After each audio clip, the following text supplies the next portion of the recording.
Hey, it's Swegi Gon Bub here. We have a quick short story novel. This is entitled The Zombie Leaf Blower by Swegi Gon Bub Productions, copyright 2023. This is chapter 2. Chapter 1 was entitled J-Rod. Chapter 2 is called Power. J-Rod wanders outside, likewise inside of his dreams. As I wander, songs will ooze through my mind slowly, as if an undead DJ mixes unknowingly. I wonder who wrote the book of life. Some of my zombie powers are unapparent, and some aren't.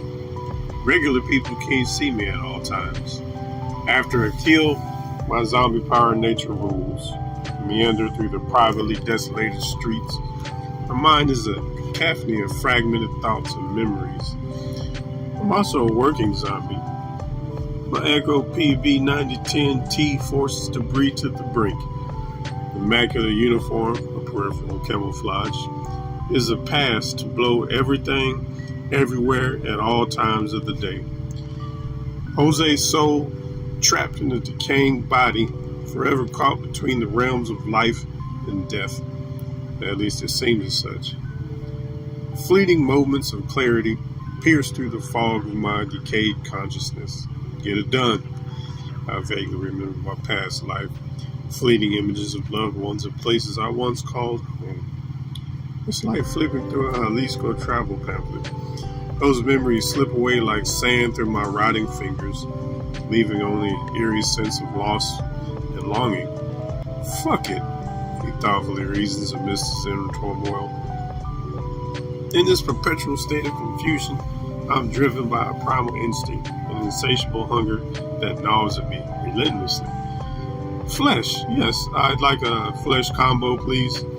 J-Rod stood in the drive-thru window of a McDonald's, fogging up the mini door with his death-ridden breath. He's not speaking. J attempts ESP. The MILF smiles at the grass cutter guy in the window. She thinks, I hate this fucking ass job.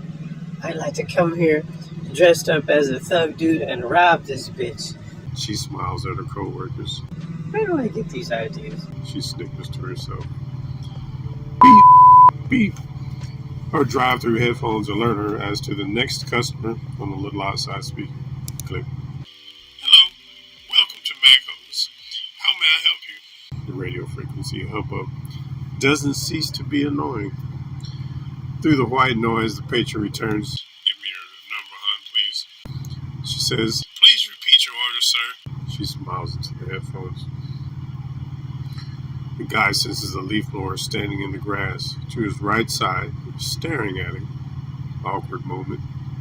J-Rod gives him his back. He fingers the blower, then delves back into work and thought. It's not a hunger for food, it's not the same, but a craving for humans that I can't quite comprehend. It's as if there's a void deep within me, an emptiness that can never be filled. I don't get full. I don't vomit from overindulgence. I stumble aimlessly. My feet drag on the pavement in succession. Other times I move quickly and stealthily. The sound of shuffling is silent through the dirty, dusty streets. My eyes, vacant and lifeless, dart around searching for something that I cannot name. Then I mumble. Jose searches for your life, Guillermo. There's this unearthly echo in my voice sometimes. It's as if there's a mini-me next to me that moves me to say evil things. The world around me plays on a distant, surreal landscape, distorted through the haze of my existence. Public has a new meaning. Though I am a mere shell of my former self, some semblance of emotion lingers within me. I feel flashes of sorrow and despair, a mournful awareness of what I have become. Yet, those emotions are fleeting, eclipsed by the relentless urge to continue wandering, cleaning, hunting, and not necessarily in that order. The world has moved on without me. I am now a shadow, a ghastly figure that elicits fear and revulsion from the few who still inhabit this forsaken realm. There are people that see the undead. There are humans that know for a fact we exist. They look at us and look elsewhere as if they don't want to feel as crazy as their psychiatrist reports them to be.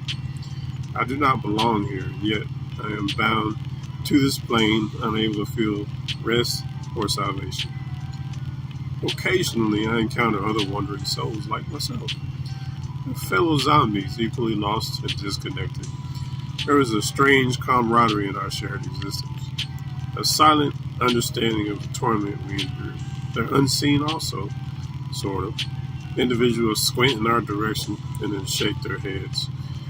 We're here, motherfucker. When I eat your asshole, you'll see. J-Rod giggles deeply.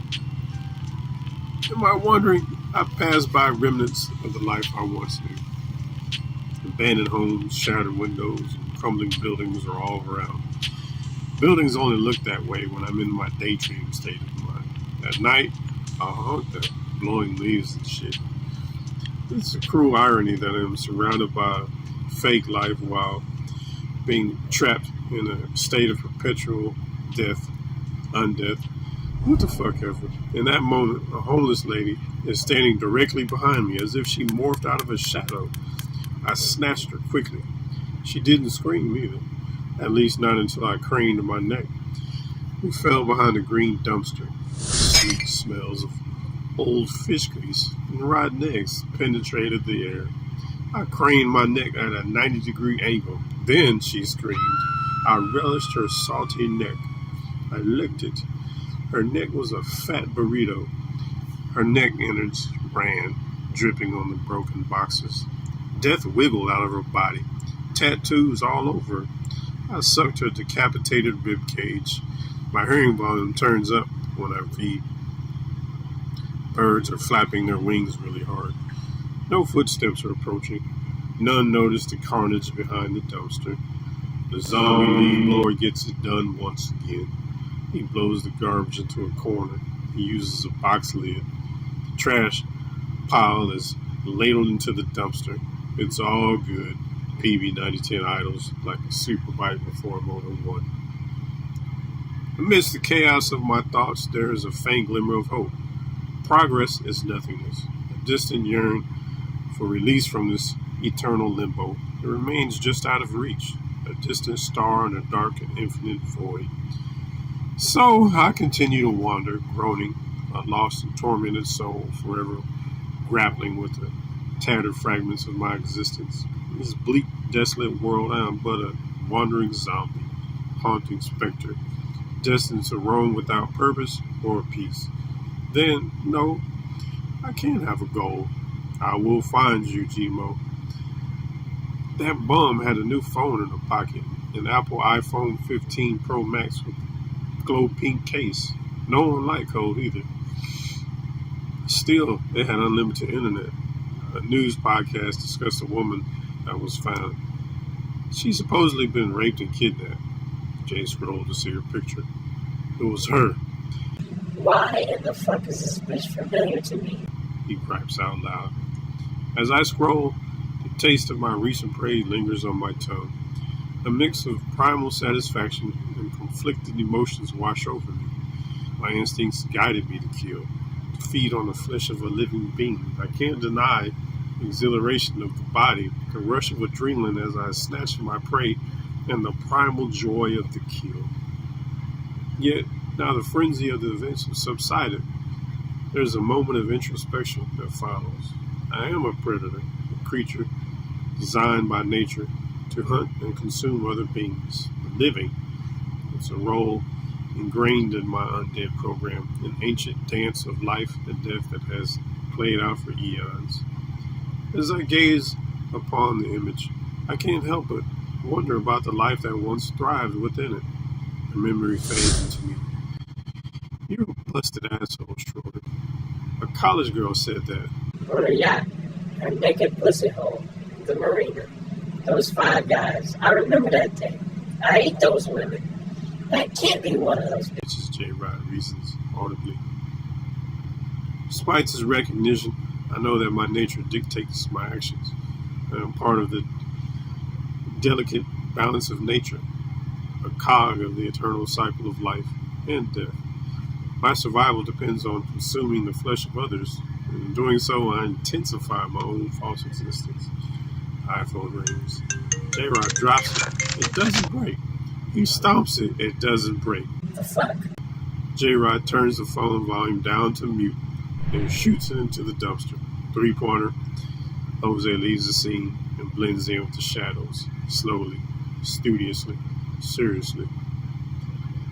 As the moon rises high in the night sky, it casts an ethereal glow over the world.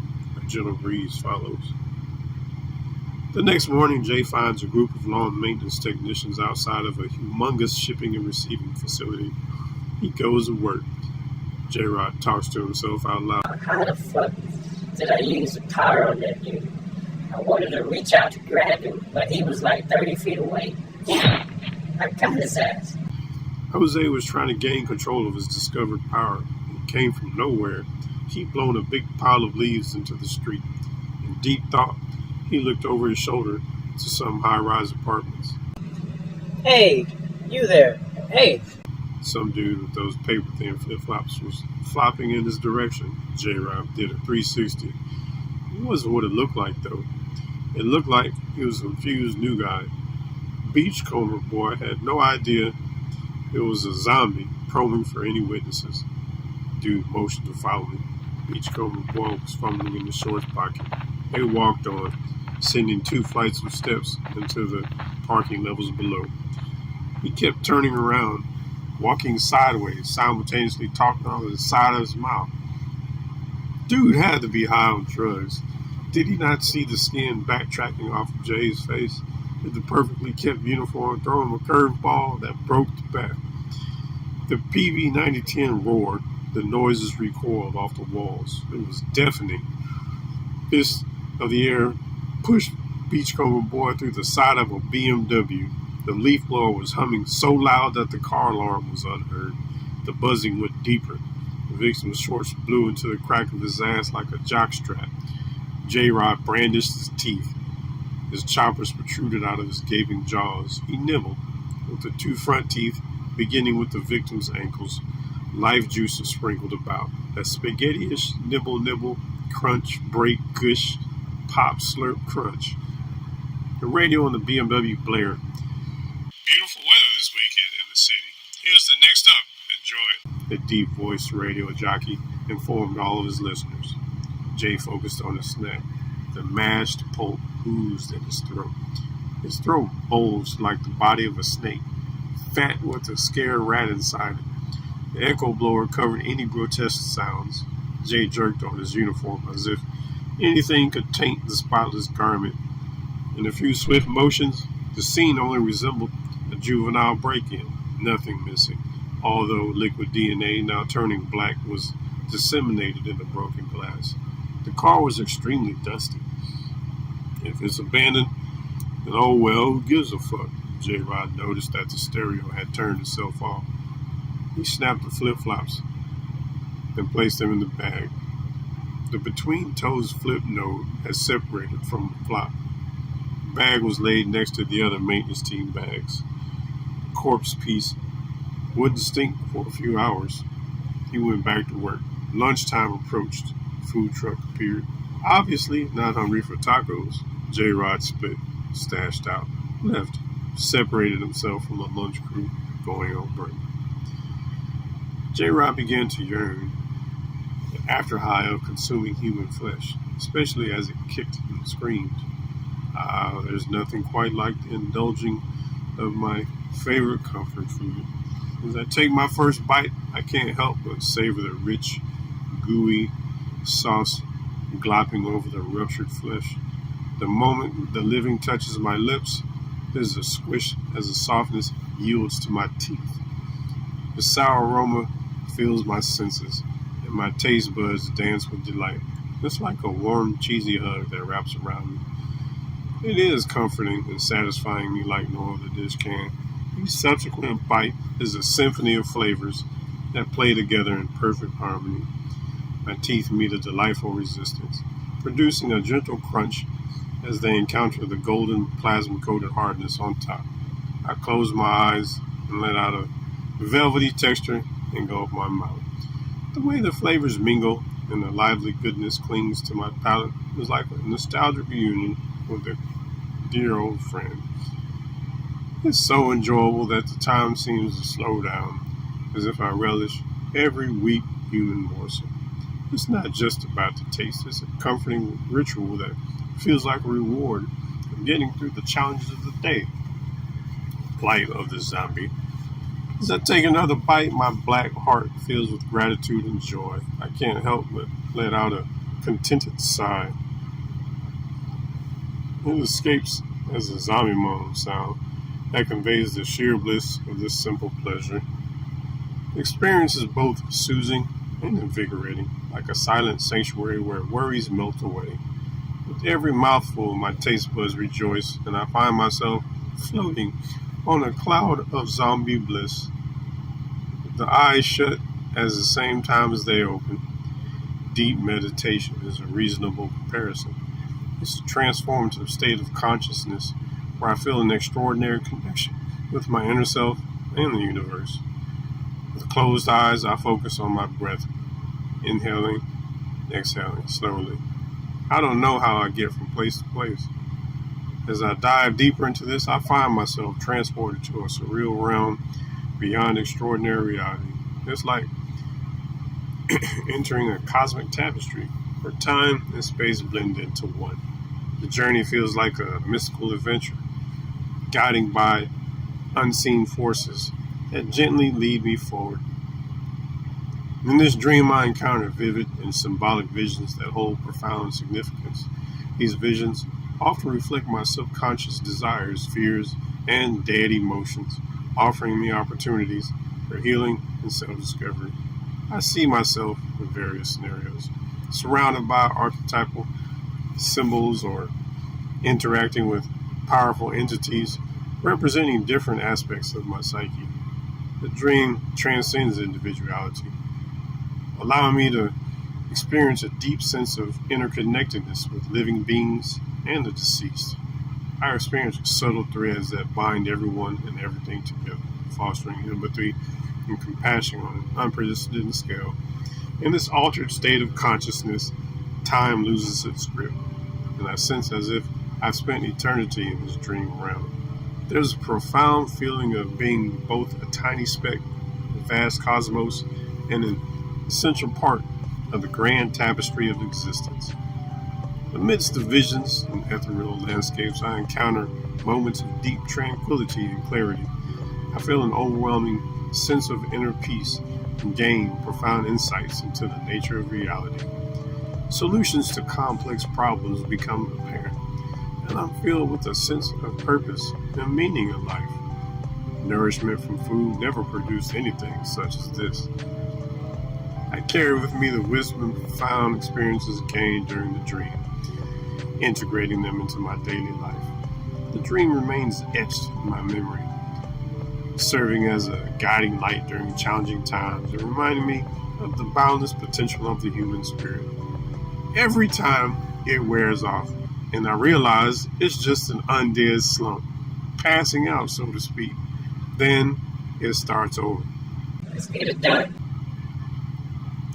That was Swegi Gone Buck Productions 2023, The Zombie Leaf Blower.